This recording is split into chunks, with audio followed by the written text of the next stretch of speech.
Political Buzz is your rapid-fire look at the best political topics of the day. 3 questions, 30 seconds on the clock. Playing with us today, Democratic strategist Robert Zimmerman, Jason Johnson, professor at Hiram College and the chief political correspondent at Politic 365, and Republican strategist Ron Bonjean. Welcome to all of you.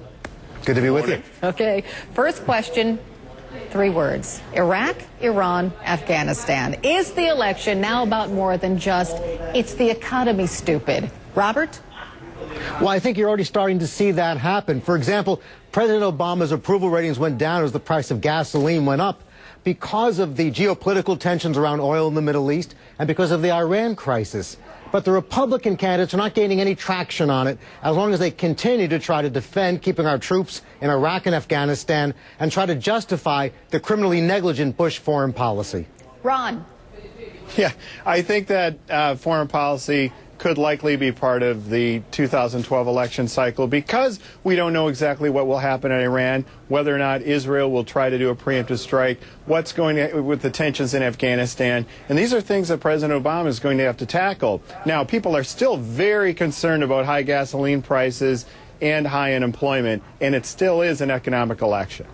Jason? Foreign policy is a non-starter for the Republican Party for a really simple reason. Obama killed Osama. That's it. The Republicans have only been able to argue why I would have killed him faster or killed him with a bigger gun. Americans aren't that concerned about foreign policy. I can't imagine it's going to be a real issue. People are still going to be concerned about the economy, gas prices, and whether Obama can do something about 8.3% unemployment. Foreign policy, non-starter for the GOP. Okay, let's get to the next question, and we start that question with some video. This is Pastor Dennis Terry introducing Rick Santorum at a weekend event in Louisiana.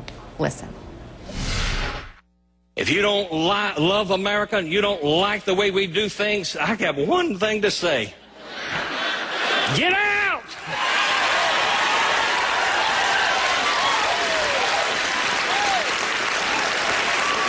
We don't worship Buddha.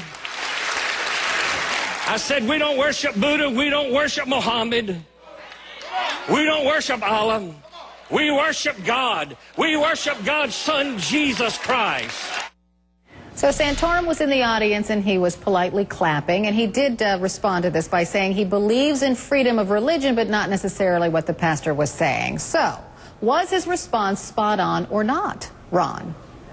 Well, it's very difficult for Santorum because he's playing the evangelical base, but it would be smart to distance himself from his comments, to run from the hills for comments like that, because that really starts to scare voters, even Republican primary voters who aren't sure exactly what's going on here. They're not going to be, part of that thing. I think it's more important to focus on the economy and focus on what voters care about, not necessarily all this political rhetoric. Jason? Look, I don't know how much more narrow the base of Rick Santorum can become. I mean, he doesn't want women to choose. He called black people lazy in Iowa. He told Puerto Ricans they have to learn how to speak Spanish. He's on an anti-porn crusade, so he's going to lose the male vote. I mean, this guy needs to learn how to not alienate voters and actually bring them in. So did he back away from the statement fast enough? Yeah, but he's going to keep doing this, and it's going to make it hard for him to win this nomination against Mitt Romney, let alone face Barack Obama in the fall. Robert? These moments are more than just political calculations. They're tests of character. And for example, when Bill Clinton was an underdog running for president, he had what became known as the Sister Soldier moment when he took on a core constituency because of hateful and divisive rap music. Likewise here, whether it's this moment where Rick Santorum didn't have the character to speak up, or whether when the Republican candidates sat silently when a soldier was booed because he was gay, or their very weak response to Rush Limbaugh. They're failing the character test. That's beyond partisanship. Okay, on to the third question. Your buzzer beater, 20 seconds each. So here's the question. This is First Lady Michelle Obama on David Letterman last night. Married men and women have conversations all the time, tend to talk, that are for no one else in the world but one another. That's right. But hypothetically speaking, at the end of the day, has your husband ever come home and said to you, "Oh, that John Boehner, what an idiot"? It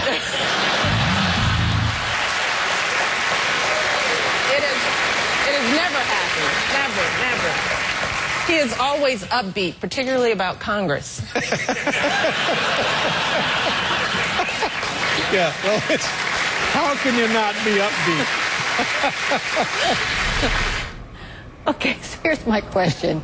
Seriously, Jason? Look, I don't buy this at all. I always figured that, Obama and Michelle are kind of like Uncle Phil and Aunt Viv from The Fresh Prince. They come home at the end of the day and they talk about all the crazy dysfunctional family of Congress, probably why, Boehner's bad tan and why Eric Cantor's always sitting by himself in the cafeteria. There's absolutely no chance that the President of the United States has nice things to say about Congress when he comes home. Think about 15, 20 years ago when there was that interview with Newt Gingrich's mother and what he used to say about Hillary Clinton. I'm pretty sure that's common.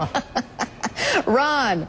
Yeah, I know, when the president comes home, he has a wife and 2 daughters, so I bet you he has a hard time getting in word edgewise.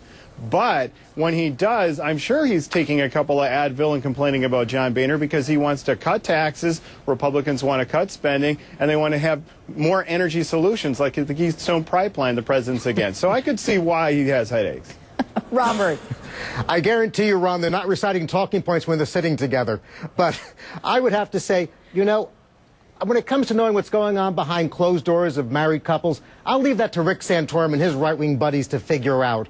As far as I can imagine, I don't think they're really disgusted with John Boehner. Maybe they're toasting him because how poorly the Republican Congress is polling. That could be part of it. But realistically, I think as far as okay. You can finish. I was buzzed out of that. Okay, you don't have to. It's okay. Robert, Ron, Jason, thank you so much for playing today. We appreciate it as always. Always a pleasure. Thank you. Tune in tonight for our coverage of the Illinois primary that begins at 7 p.m. Eastern with Aaron Burnett out front, and that's followed by extended coverage during AC 360 and Piers Morgan tonight.